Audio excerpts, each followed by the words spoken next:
নবী বলেন, আয়েশা, হাসরের ময়দান বড় ভয়ঙ্কর। সূর্যটা নিচে আসবে, সূর্যের গরমে জমিনটা পুড়িয়া তামা হয়ে যাবে। ও আয়েশা, হাসরের মাঠে সব মানুষগুলো থাকবে উলঙ্গ। এত ভয়ঙ্কর অবস্থা হবে, সূর্যের গরম, অপর দিকে জাহান্নামের আগুনের আওয়াজ। জাহান্নাম চিৎকার দিয়ে বলবে, আল্লাহ, গুনাহগার গুলো কই? বেনামাজি সুদখোরেরা কই? তাড়াতাড়ি আমার পেটে দাও। আল্লাহ বলবে, বিচারটা শেষ করে নেই, তারপরে ফলাফলটা তোমার পেটে দিতেছি রে জাহান্নাম। নবী বলেন, ওদিকে আমার আল্লাহ রাগান্বিত আওয়াজ দিবেন, লিমানিল মুলকুল ইয়াউম লিল্লাহিল ওয়াহিদিল কাহ্হার। এমন ভয়ঙ্কর অবস্থা, যে সমস্ত নবীদের কোনো গুনাহ নাই, সমস্ত নবীরা নিষ্পাপ, সেই নবীরা পর্যন্ত উম্মতেরকে কথা ভুলিয়া নিজেরা শুধু নাফসি নাফসি বলে কান্না করবেন। আদম নাফসি নাফসি বলে কাঁদবেন, এইরকম নূহ নবী কাঁদবেন, ইব্রাহিম নবী নাফসি নাফসি বলে কান্না করবেন, দাউদ নবী, আইয়ুব নবী নাফসি নাফসি বলে কাঁদবেন, ঈসা নবী নাফসি নাফসি নাফসি বলে কান্না করবেন। আম্মা জান আয়েশা ডাক দিয়ে কয়, নবী তখন আপনি কি করবেন? মায়ার নবী কান্না করে বলে, আয়েশা, আমি মুহাম্মদ, আমি আল্লাহর সামনে মাকামে মাহমুদে সিজদায় পড়ে যাব, আমি নাফসি নাফসি বলে কাঁদবো না। আমি আল্লাহকে বলবো, আমার উম্মতেরে বাঁচাও, উম্মতেরে বাঁচাও, উম্মতেরে বাঁচাও, আমার একটা উম্মত যেন জাহান্নামে না যায় রে আল্লাহ। আমার আল্লাহ বলবে, ওলা সাউফা ইউতিকা রাব্বুকা ফাতারদা। ও নবী, আপনাকে আমি খুশি করব, আপনি কাঁদবেন না, মাথা উঁচু করেন। ও আল্লাহর বান্দারা, আমার আল্লাহও চায় একটা মানুষও যেন জাহান্নামে না যায়। এই জন্য মুমিনেরে বলছেন, মুমিন মুসলমান হইয়া কবরে আসবি, কারণ আমি আল্লাহ শুধু জান্নাত দিতে চাই না, আমি আল্লাহ চাই বিনা হিসাবে জান্নাতে যাবি। বিনা হিসাবে জান্নাতে যেতে হলে মুসলমান হইয়া মরতে হবে, আর মুসলমান হওয়ার জন্য লাগবে গুনাহমুক্ত অন্তর। অন্তরকে গুনাহ থেকে পবিত্র বানানো লাগবে, আর অন্তরকে গুনাহ থেকে পবিত্র বানানোর সিস্টেম দুইটা। এক হলো, পিছনে যত গুনাহ করছি এর থেকে আমার পবিত্র হওয়ার জন্য মেডিসিন লাগবে, তার নাম কান্না ওয়ালা তওবা। সামনে যতদিন বাঁচবো গুনাহ করব না, সেই ক্ষেত্রে একটা মেডিসিন লাগবে, ওই মেডিসিনের নাম তাকওয়া। আর ওই তাকওয়া অর্জনের মতো ব্যবস্থাই হলো আল্লাহর খাস বান্দা উলামায়ে কেরাম আহলুল্লাহ, এদের সোহবতে গিয়া অন্তর সোজা করা লাগবে। আল্লাহওয়ালার নেক নজরে অন্তর সোজা হয়ে যাবে। ও আল্লাহর বান্দারা, ও যুবক ভাইরা, ও পর্দার আড়ালের মা বোনেরা, ও বৃদ্ধ বাবাজিরা, একটা সন্তানকে আলেম বানায় যান, হাফেজ বানায় যান, অন্তত ডাক্তার বানাবেন, ইঞ্জিনিয়ার বানাবেন, কোনো দুঃখ নাই। অন্তর দিয়া দোয়া করি, যুবক, স্কুলে পড়ো, কলেজে পড়ো, ডাক্তারি পড়ো, ইঞ্জিনিয়ারিং পড়ো, আলহামদুলিল্লাহ, তুমি ডাক্তার হও। আব্বা জানেরা সন্তানটারে ডাক্তার বানাবেন, ইঞ্জিনিয়ার বানাবেন, প্রফেসর বানাবেন, উকিল বানাবেন, ব্যারিস্টার বানাবেন, একজন সাংবাদিক বানাবেন। অন্তর দিয়া দোয়া করি, বানান বানান, ফিরবেন না। ওই কেউ বুঝাইল এই রাস্তাটা ছাড়বেন না। তবে অনুরোধ আমার একটা, বেয়াদব বোঝানো হইয়া না যায়। আপনার সন্তান যেন আদর্শওয়ালা ডাক্তার হয়, আদর্শওয়ালা ইঞ্জিনিয়ার হয়, আদর্শওয়ালা প্রফেসর হয়। ওর ব্যবহারে যেন সবাই দোয়া করে, ওর ব্যবহারে যেন কেউ কষ্ট না পায়। এমন আদর্শ যদি বানাইতে চাও, মাকে আগে আদর্শওয়ালা হতে হবে, বাবাকে সৎ আদর্শওয়ালা হতে হবে। এই জন্য যে আব্বা জানেরা হারাম টাকা খাইয়া ঘরের মধ্যে যান, এই টাকায় সন্তান খাওয়াইতেছে, ওই সন্তান আপনার কোনোদিন বাধ্য হবে না। হারাম খাওয়ার কারণে সন্তান মা বাবার উল্টো পথে চলবে, ওই সন্তানের দ্বারা মা বাবার কল্যাণ হবে না। একজন মা যদি স্বামীরে জিগায়, বেতন কত তোমার? কয়, আমার বেতন 20,000। ঠিক আছে, বেতন 20,000। এক মাস পরে দেখা গেল 22,000 টাকা নিয়ে আসছে। স্ত্রী যদি ধৈরেই বসে, স্বামী তোমার বেতন না 20,000, 2,000 বাড়তি কেন? স্ত্রীকে স্বামী জবাব দিতে বাধ্য, এই 2,000 টাকা একজনে দান করছে, আলহামদুলিল্লাহ, পরের মাসে যদি দেখে 5,000 বেশি, ও স্বামী তোমার বেতন 20,000, 5,000 টাকা আলাদা পাইলে কেমনে? এইভাবে যদি ধরে হঠাৎ করে যদি স্বামীর থেকে টের পায় আমার স্বামী হারাম টাকা আনতেছে, একদিন যদি স্ত্রী মোহাব্বতের আওয়াজে স্বামীর পা জড়াইয়া ডাক দিয়ে কয়, স্বামী তুমি হারাম টাকা তুমি খাইয়া মরো, দুঃখ নাই, কিন্তু তোমার সন্তানের হারাম টাকা খাওয়াইও না, তুমি তাদের রক্তটারে হারাম টাকা দিয়া নাপাক করিও না। কারণ হারাম টাকা দিয়া সন্তানের যদি খানা দাও, ওই সন্তান বেয়াদব হবে, তোমার খেদমত করবে না, তোমার বদনাম করবে, আমার বদনাম করবে না। হালাল খাওয়াও, সন্তানটারে ডাক্তার বানাও, ইঞ্জিনিয়ার বানাও, তবে হারাম খাওয়াইও না। মরিয়া গেলে সন্তান কবরের কিনারায় গিয়া দোয়া করবে আমাদের জন্য। ইয়া আইয়ুহাল্লাযীনা আমানুত্তাকুল্লাহা হাক্কা তুকাতিহি ওয়া লা তামুতুন্না ইল্লা ওয়া আনতুম মুসলিমুন। বলছিলাম আল্লাহ মুসলমান হইয়া মরতে বললেন, মুমিনকে কেন বললেন? মুমিনের কেন বললেন ইসলামের ঘরে ঢুকে যাও? মুমিনকে কেন বললেন ও মুমিনেরা আল্লাহর উপরে রাসূলের উপর ঈমান আনো? ডাবল কেন বললেন? ডাবলের একটা জবাব দেই, বড় কঠিন। আল্লাহ তাআলা ডাবল কেন বললেন? মুমিনেরা ঈমান আনো আল্লাহর উপরে রাসূলের উপর। আমরা তো আল্লাহ এবং রাসূলের উপর ঈমান আনার কারণে মুমিন হয়ে গেলাম, আবার কেন বললেন ঈমান আনো?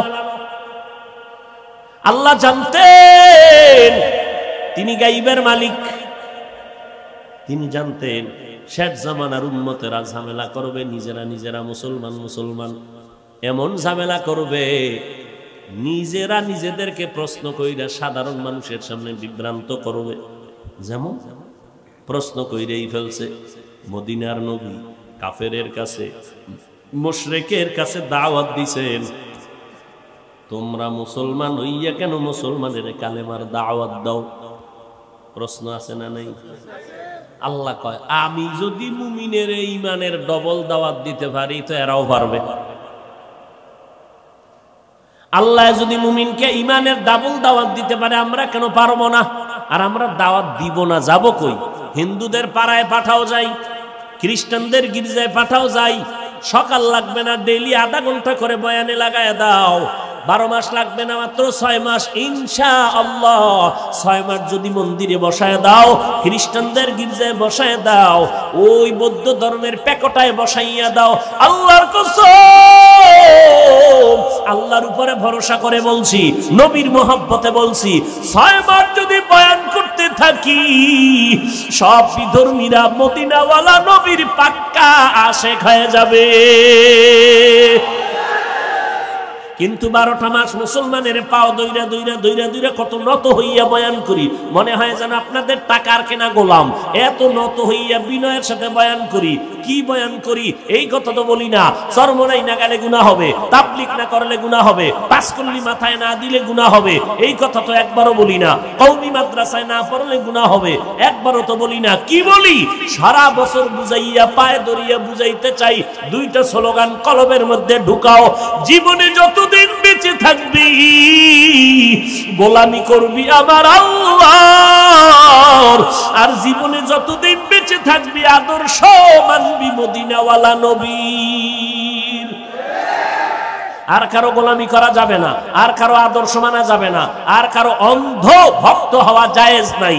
অন্ধ ভক্ত হওয়া 2 জনার, আল্লাহর আর রসুলের। আর কারো অন্ধ ভক্ত হওয়া হারাম। পীর সাহেবের ভক্ত হওয়া জায়েজ, অন্ধ ভক্ত হওয়া জায়েজ নাই।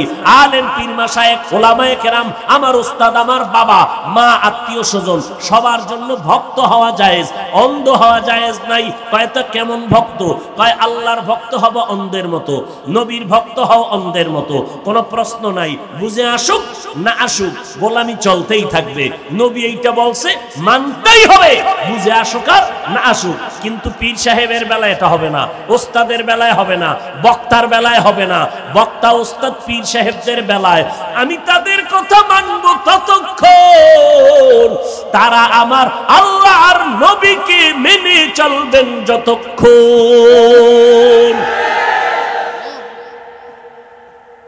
এইরকম ভক্ত হও।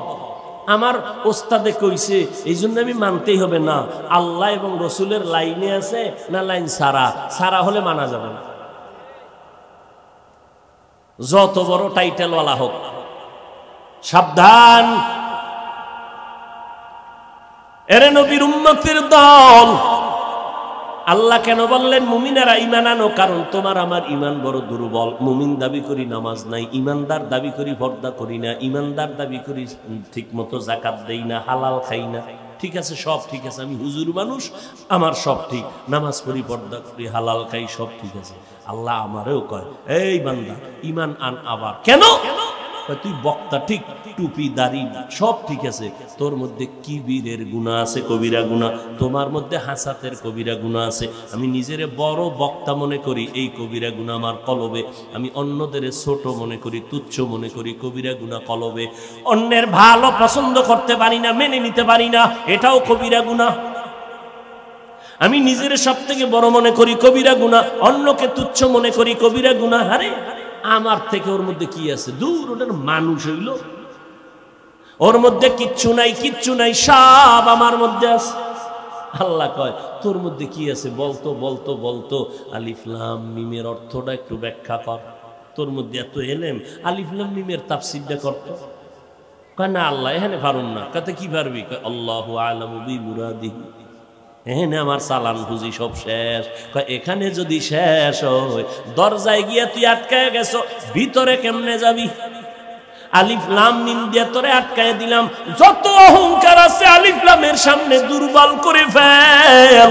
মাথা নত করে বল, আমার কোনো ইলম নাই, আমার কোনো আমল নাই, আমার মতো খারাপ কেউ নাই। আরে আমার নবী তিনিও যদি বলতে পারেন, ও আল্লাহ আমারে তুমি ছোট বানাইয়া দাও, আল্লাহুম্মা জাআলনি ফি আইনি সাগীরা ওয়া ফি আইনিন নাসি কাবীরা। ও মালিক আমারে তুমি ছোট বানাইয়া দাও, উম্মতের নজরে মর্যাদা বাড়াইয়া দাও। আমার নবী যদি ইস্তেগফার করে 100 বার দৈনিক, আমার নবীর কোনো গুনাহ নাই। যদি কেউ মনে মনে সন্দেহ করে, তার ঈমান চলে যাবে। ওই নবী কি দরকার সারা রাত্র নামাজে কাটানোর দরকার কি ছিল? আমার নবী নামাজের মধ্যে কাটাইতেছেন, কান্না করতেছেন। ও নবীর আশিক উম্মতের দল, আমার নবী চোখের পানি ছেড়ে কান্না করতেছেন। আম্মা জান আয়েশা রাদিয়াল্লাহু তাআলা আনহা বলতেছেন, নবী আমার হুজরায় বসে আপনি কেন কান্না করেন? আমি আয়েশার কোনো বেয়াদবি হয়েছে নাকি? নবী বলেন, না না, আয়েশা কোনো বেয়াদবি হয়নি। কে সে আয়েশা? 6 বছরে নবীর সাথে বিবাহ হলো। 9 বছরে আম্মা জান আয়েশা নবীর ঘরে আসলেন। 18 বছরের সময় আমার নবী বিদায় হয়ে চলে গেলেন। হিসাবটা মিলাইয়া বলবেন নি, আম্মা জান আয়েশা নবীর ঘরে ছিলেন কয় বছর? কয় বছর? 9 বছর আম্মা জান আয়েশা নবীর ঘর করেছেন। 6 বছরে বিয়া, 9 বছরে ঘরে আসছেন, 18 বছরে নবী বিদায়, ঘর করলেন কয় বছর? আম্মা জান আয়েশা বলেন, এই 9 বছরে আল্লাহর নবীর সোহবতে আল্লাহ এমন নিয়ামত আমারে দান করেছে, আমি আয়েশা 18 বছরের মধ্যে 2000-এর উপরে হাদিসের হাফেজা হয়ে গেছি। জিন্দেগি মে বন্দেগি তু করনা হে, জিন্দেগি মে बंदगी तू करना है, जिंदगी बे बंदगी शर्मिंदा है, जिंदगी बे बंदगी शर्मिंदा है। आए थे हम कुछ न कुछ खरीदने को, जैसे हो रोशन मेरे कल्बो रूहो। आए थे हम कुछ न कुछ खरीदने को, जैसे हो रोशन मेरे कल्बो रूहो। वरना कोई चारा दूजा में नहीं, वरना कोई चारा दूजा में नहीं। जिंदगी में बंदगी तू करना है, जिंदगी में बंदगी तू करना है, जिंदगी बे बंदगी शर्मिंदा है, जिंदगी बे बंदगी शर्मिंदा है। खराब लगे बंदा उलामाए केरामेर मोहब्बतेर आवाज काने लागाओ। ए যুবক পায়ে হাত রেখে বলছি, যদি পাও দুইটা গাইয়া দাও, পায়ে হাত রেখে বলি আজকে থেকে আর গান শুনিস না। মদিনাওয়ালা ইমাম সাহেবের কোরআন তেলাওয়াত শোন, ইউটিউবে ঢুকিয়া মক্কার ইমামের কোরআন তেলাওয়াতের আওয়াজ কানে লাগাও। আল্লাহর কসম এক সপ্তাহ পর নিজে নিজে তওবা করবি আর বলবি জীবনে গানের আওয়াজ কানে লাগাবো না। এই তোর গান শুনতে মজা লাগে, আমারও তো তোর যে একটা অন্তর আছে, অন্তর কলব, এই কলবটা আমার ভিতরে নেই আছে। তুইও মানুষ, আমিও মানুষ। অযুবক তোমারও আকৃতি গঠন সব এক, তোমার হাওয়া বাতাস জমিন খানা সব এক, আমারটাও এক। আমার মনেও তো চায় তোর মতো চুলগুলো আঁকা বাঁকা কইরা বান্দর আর ইন্দুরের মতো সাইজ করি, মনে আমার চায় তোর মতো প্যান্ট শার্ট টাই লাগাইয়া বিড়ি টানি। তুই যেমন দাড়ি কাটছ, আমার তো মনে চায় দাড়িটা কাইটা যৌবনের ভাব সাপ নিয়ে রাস্তায় ঘুরি। তোর মনে চায় মোবাইল নিয়ে তুই পার্কে পার্কে আড্ডা দিবি, আমিও তো পারি যাইতে, কেউ আমারে বাধা দিত না। এ যুবক মনটা চাওয়ার পরেও কেন বাবা টুপি মাথায় রাখি, মাথা গরম হয়ে যায়, টুপি মাথায় দিলে শরীর গরম লাগে জামার কারণে। এই শীতের মধ্যে ফজরের সময় ঠান্ডা পানি দিয়ে ওযু বানাইয়া নামাজ পড়া কি না কষ্ট। এরপরেও একবেলার নামাজ সারি না রে বাবা, টুপিটা সারি না, দাড়ি কাটি না রে, জামাও সারি না। কি ঠেকা আছে তোদের পায়ে দূরে দূরে বয়ান করো রে বাবা। আমার কবরে আমি যাব, তোমার কবরে তুমি যাইবা। তুমি আমার একটা টাকা দাও না, আমিও তোমার খাই না, তুমিও আমারটা খাও না রে বাবা। এরপরও কেন কোন ঠেকায় পড়িয়া তোমার পায়ে দূরে দূরে বুঝাইতেছিলি বাবা। এই আল্লাহর গোলাম একমাত্র কারো বাচ্চাটা আগুনের সামনে খেলতেছে, সামনে আগুন, আগুন দেখলেই ধরে, দেখলেই ধরে। মায় কয় ধরিস না, আগুনে ফুরিয়ে যাবে। বাচ্চা বুঝেনি, ও দিছে দিছে আঙ্গুল ফুরিয়ে গেছে।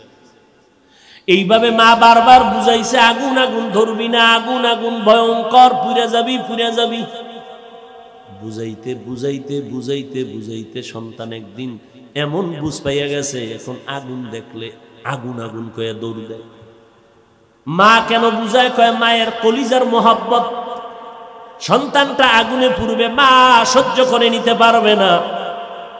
ওলামায়ে আহলে হক যারা, তুমি নামাজ না পড়লে তুমি জবাব দিবা, দাড়ি কাটলে তোমার জবাব তুমি দিবা, পর্দা না করলে তোমার জবাব তুমি দিবা, গাঞ্জা খাও মদ পান করো তোমার জবাব তুমি দিবা। কিন্তু আলেম ওলামারা যখনই চিন্তা করে আরে আমার মোহাব্বতের ভাই কেন জাহান্নামের আগুনে যাইবে, জাহান্নামের আগুনের সামনে বান্দা খেলা করতেছে, কোরআন হাদিস যখন পরে দিলটা নরম হয়ে যায়, না আমার ভাইটার একটু বুঝাইয়া বুঝাইয়া দিনের পথে নিয়ে আনতে পারি, এর বিনিময়ে না জানি আমার আল্লাহ আমারে মাফ কইরা দিবে। কারণ আমি বয়ান করি ঠিক, কিন্তু আমার কোনো আমল নাই মাওলার দরবারে নাজাত পাওয়ার জন্য। এক বান্দা যদি একটু দিনের পথে আসে বুঝানোর কারণে, এটাই হবে আমার নাজাতের জরিয়া। এই জন্য বাবা বুঝাই, আজকে আল্লাহর কোরআন পড়লাম, নবীর হাদিস পড়লাম, একটা কথাও কোরআনে মিথ্যা নাই, নবীর কথাও মিথ্যা নাই। কেমন মায়ার নবী আমার 63 বছর হায়াতে একটা মিথ্যা কথা বলেন নাই। দুনিয়াতে একটা নেতার নাম ক যে নেতাই জীবনে মিথ্যা বলে নাই? আমার নবী 63 বছর জীবন, একটা মিথ্যা কথা জীবনেও বলেন নাই আমার নবী। কিন্তু চিনলি না রে বাবা কেমন মায়ার নবী আমার, যেই নবীর শরীর মোবারকে মশা মাছি পড়া হারাম। আম্মা জানা আয়েশা বলেন নবীর শরীর মোবারকের ঘাম থেকে মিশকের ঘেরান পাওয়া যায়।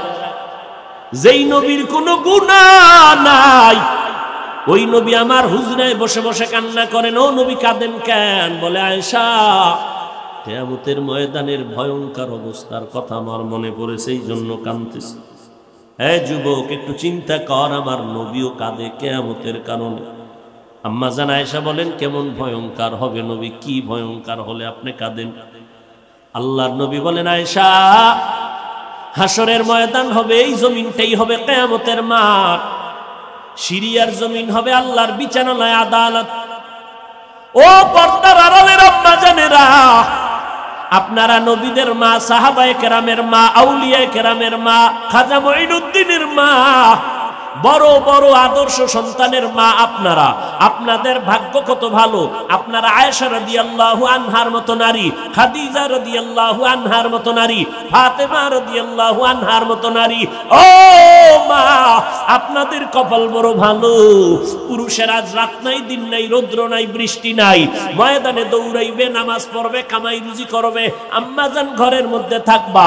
এক আল্লাহর বান্দি নবীর ঘরে গিয়ে হাজির হয়ে গেলেন। নবীর স্ত্রীকে প্রশ্ন করলেন, আম্মা জান, পুরুষেরা জানাজায় যায় কত সওয়াব, জুমার নামাজে যায় কত সওয়াব, ঈদের নামাজে যায় কত সওয়াব, জিহাদের ময়দানে যায় কত বরকত, আমরা তো যেতেও পারি না, এত বরকত তো পাই না, নবীর থেকে যাই না জবাব দিবেননি। এবার আম্মা জান নবীর কাছে গেলেন।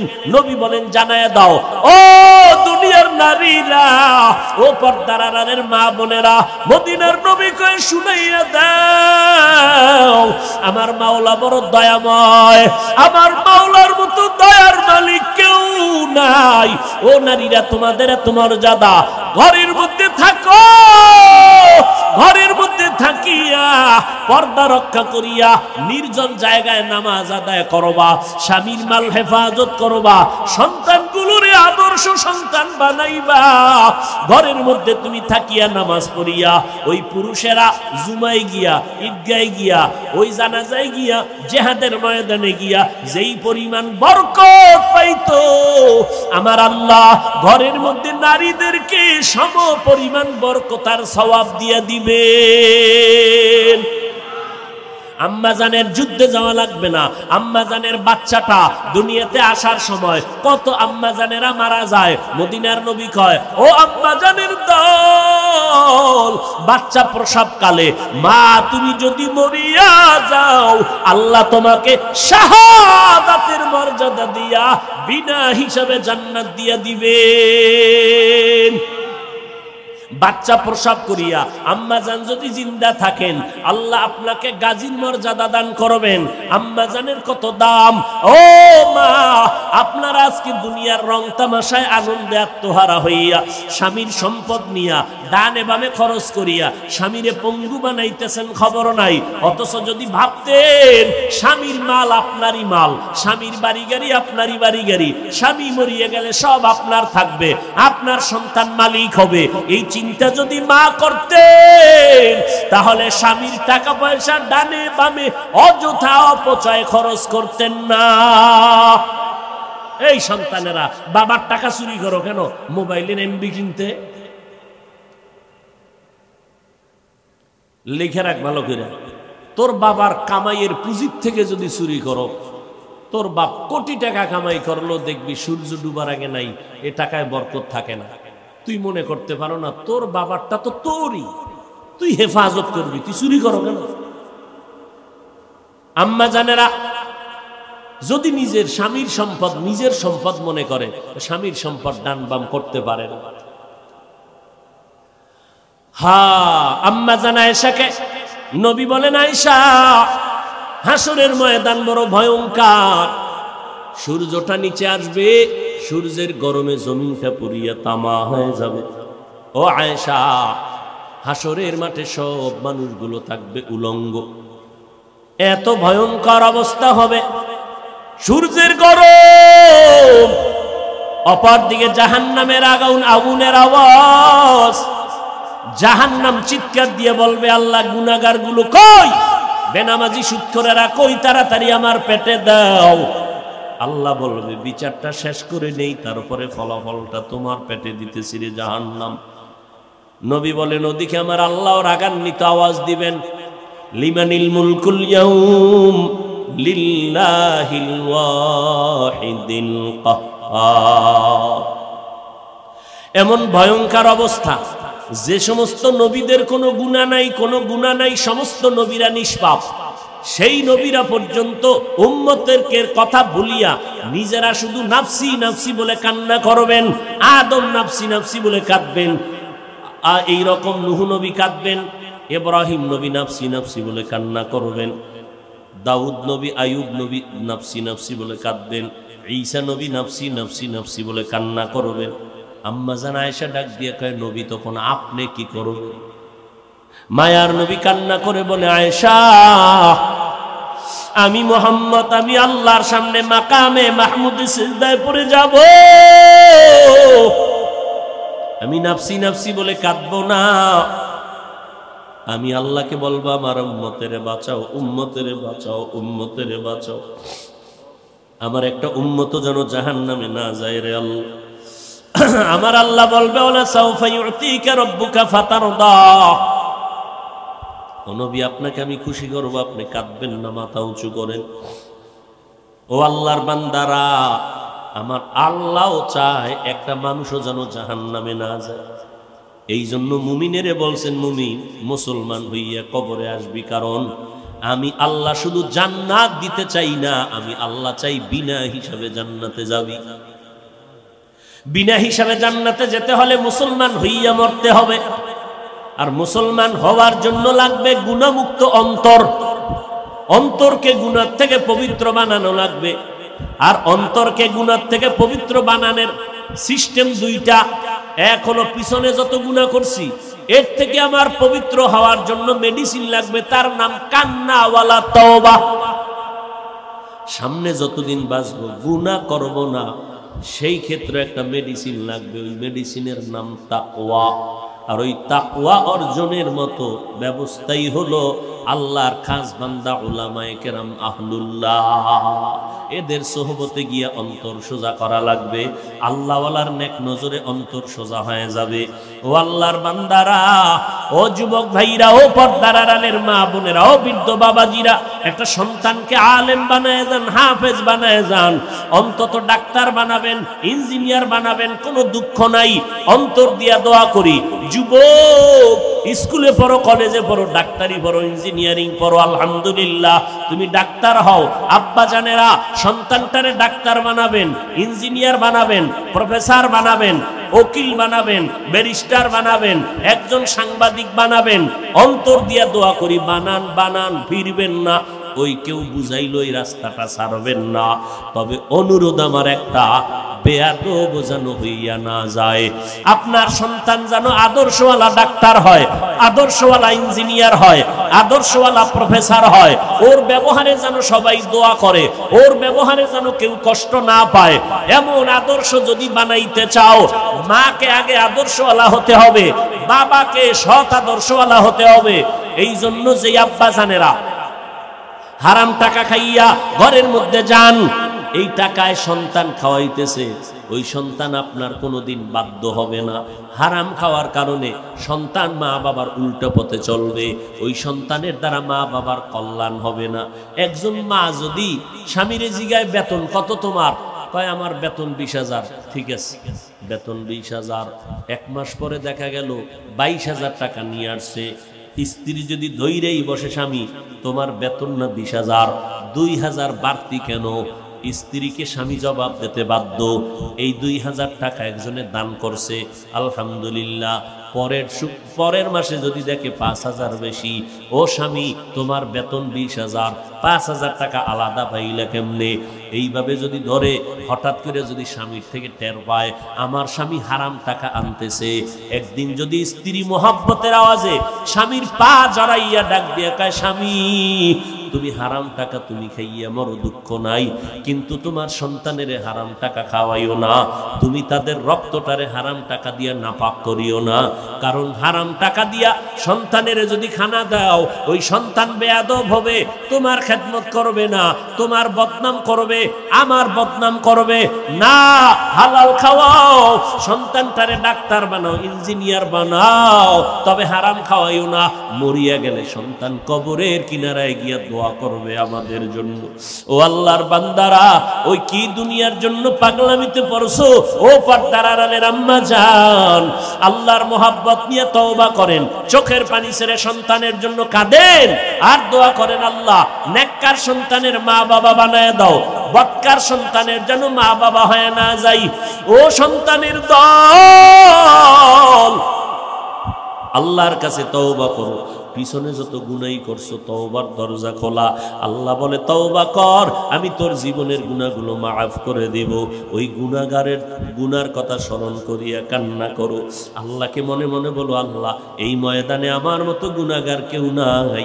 গুনার কারণে আমার হাত না পাক, চোখ না পাক, জিহ্বা না পাক, অন্তর না পাক। আয় আল্লাহ, আমার মতো যুবক স্কুল কলেজে পড়ে নামাজ ছাড়ে না, আমি কেন পারবো না? আমার মতো যুবক র্যাব আর্মি পুলিশ বিডিআরের চাকরি করে, নামাজ ছাড়ে না, আমি কেন পারবো না? আজকে থেকেই তওবা করে নিব। আজ একক তো নামাজ ছাড়বো না, বেপরদায় চলবো না, দাড়ি কাটবো না, মা বাবার সাথে বেয়াদবি করবো না, ওলামায়ে কেরামের বিরোধিতা করবো না, ওলামায়ে কেরামের পরামর্শ নিয়ে নেক আমল করবো, ওলামায়ে কেরামের দোয়া নিয়ে চলবো, মা বাবার দোয়া নিয়ে আমল করবো। মা বাবায় দোয়া করলে সাথে সাথে কবুল হয়ে যাবে। মা বাবার সাথে বেয়াদবি করবো না, দেশ জাতির বিরুদ্ধে ষড়যন্ত্র করবো না। তবে সবার কপালে তওবা নসিব হবে না, কারণ 13টা বছর নবীকে দেখিয়াও আবু জাহাল কালেমা পড়ে নাই। এই রকম শক্ত অন্তরওয়ালা কিছু মানুষ দুনিয়াতে থাকবে, কোনো বয়ানে তাদের অন্তরটা নরম হবে না। তবে দুই একজন আল্লাহর বান্দা, কলিজার টুকরা যুবক যদি একটু চোখের পানি ছাড়িয়া গুনার কথা স্মরণ করে আমার মালিকের ডাক দিয়ে কয়, হে মালিক, এই ময়দান থেকে গুনাহ নিয়ে ঘরে যাব না রে আল্লাহ।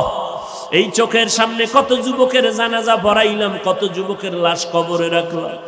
আজকে থেকে আর নামাজ ছাড়বো না, বেপরদায় চলবো না, মা বাবারে কষ্ট দিব না। কারণ যেই মা বাবার চোখের পানির কারণে চেয়ারে বসলাম, সম্মান পাইলাম, টাকা পয়সার মালিক হয়ে গেলাম, ওই মা বাবারে কষ্ট দিয়া কামিয়াব হওয়া যাবে না। ও যুবক, পায়ে হাত রেখে বলি তওবা করে নাও। আমার আল্লাহকে মনে মনে ডাকো আর বলো, আল্লাহ আজকে থেকে তওবা করে নিব, গলায় ছুরি আসলে মরিয়া যাব, আর নামাজ ছাড়বো না, আর দাড়ি কাটবো না, মা বাবারে কষ্ট দিব না, নবীর সুন্নতের বাইরে চলবো না। স্কুলে পড়বো, কলেজে পড়বো, ডাক্তার হব, তবে নামাজ পড়বো, নবীর তরিকায় চলবো, মা বাবার দোয়া নিয়ে চলবো, ওলামায়ে কেরামের পরামর্শ নিয়ে চলবো, দেশ ও জাতির বিরুদ্ধে ষড়যন্ত্রে লিপ্ত হব না। তওবার যদি খাঁটি নিয়ত কারো অন্তরে থাকে, দুর্বলতা না থাকে, খাঁটি তওবার নিয়ত যাদের অন্তরে আছে, আল্লাহর ওয়াস্তে বলবো, আল্লাহর মোহাব্বতে, নবীর মোহাব্বতে দুটো হাত আল্লাহকে দেখাইয়া দেন। আল্লাহ আমাদের হাতগুলো কবুল করে নেন, তওবা কবুল করে নেন, তওবার উপরে মজবুত হইয়া চলার তৌফিক দান করেন, আমিন। আলহামদুলিল্লাহি রাব্বিল আলামিন, والصلاة والسلام على سيد الأنبياء والمرسلين وعلى آله وأصحابه أجمعين يا أرحم الراحمين يا أرحم الراحمين يا أرحم الراحمين رب ارحمهما كما ربياني सगीरा बता हमको तेरे राह की तरफ तेरे राह पर चला हमको खुदाया बेगुनाह न गुज़श्त बरमा साअते बाहुज़ूरे दिन न करदम ताअते या इलाही मुझसे मुझको दूर कर ताकि देखो मुझ में तुझको एक नज़र अल्लाहुम्मा इन्ना नऊज़ु बिका मिनल बरसी वल जुनूनि वल जुज़ामी व सय्यिल अस्क़ाम अल्लाहुम्मा इन्ना नस्अलुका रिज़ाका वल जन्नह व नऊज़ु बिका मिन सख़तिका वन नार रब्बि इश्रह ली सदरी व यस्सिर ली अमरी वहलुल उक़दतम मिन लिसानी यफ़क़हू क़ौली আল্লাহুম্মা ইন্নাকা আফুউন তুহিব্বুল আফওয়া ফাআফু আন্নী। ও দয়ার মালিক, কুদরতের নজর দিয়ে তাকায় দেখেন, দুনিয়ার বাড়িওয়ালাদের দরজা বন্ধ, আপনার রহমতের দরজা বন্ধ নেই রে আল্লাহ। কত উলামায়ে কেরাম হাত তুলেছেন, সাদা দাড়িওয়ালা মুরব্বী হাজী সাহেবরা হাত তুলেছেন, পর্দার আড়ালের কত মা বোনেরা, আমার কলিজার টুকরা কত যুবক, কত ছাত্র ভাই। আয় আল্লাহ, জীবনে যেদিন দুনিয়াতে আসছিলাম আব্বা আম্মা কত খুশি, কত আদর করেছিলেন। আজকে সেই আনন্দের জিন্দেগি গুনাহ করিয়া নাপাক করে ফেলেছি। গুনার কারণে আমার হাত নাপাক, আমার চোখ নাপাক, আমার জিহ্বা নাপাক রে আল্লাহ। আজকে গুনার কারণে দিলটা পাথরের মতো শক্ত, চোখে পানিও নাই। আয় আল্লাহ, দিলটা নরম বানায় দেন, চোখে পানি দান করেন, কান্নাওয়ালা চক্ষু দান করেন। মদিনার নবী বলেন, কান্না করো, ইবুকু ফাইল্লাম তাবুকু ফাতাবাকু। কান্না করো, বেশি কান্না করো, যদি কান্না না আসে কান্নার বাহানা করো, তাতেও সওয়াব হবে। ও আল্লাহ, তাকায় দেখেন আপনার গোলাম, পর্দার আড়ালের মা বোনের এত রাত গভীর, টাকা পয়সা চাই না, জাহান্নামের আগুন থেকে মুক্তি চাই। আয় আল্লাহ, মাহফিল কবুল করে নেন, আয়োজনকারীদের কবুল করে নেন, অতিথিবৃন্দ, দান সৎকারী সহযোগিতাকারীদের কবুল করে নেন আল্লাহ। মাদ্রাসা কবুল করে নেন।